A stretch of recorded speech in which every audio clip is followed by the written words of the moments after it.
Fence stays support the wires and keep them spaced properly. They go in between T-posts or wood posts.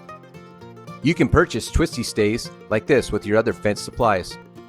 Very easy to install. Just twist them down the wires and space as you go.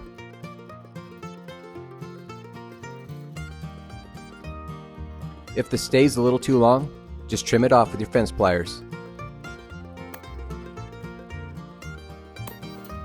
You don't have to purchase fence stays. You can make them out of barbed wire. I'll demonstrate that now. I've got about a 4 or 5 foot long piece of barbed wire, and I'm starting with a nice tight wrap on that top wire. I'll try to keep my wire spacing consistent, and then I'll wrap the second wire in the opposite direction.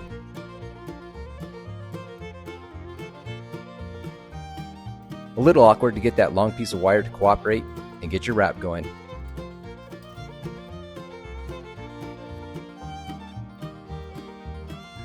Not quite as fast as installing those twisty stays, but I do like these barbed wire stays better. Plus, they're free. These barbed wire wrap stays really work good for gates. Wood stays cut from branches or small trees also work really well. I like to weave them into the fence wires. Secure to the wire with short pieces of baling wire. Really easy.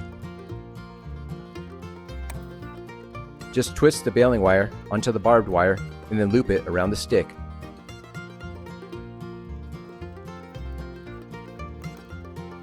The T-posts on this section of fence are pretty far apart. My wife's putting in wood stays, quaky aspen stays, cut from the forest. This simple fix is much easier than driving T-posts. A lot cheaper than a $5 T-post also. See you next time out on the fence line at the Windmill Garden.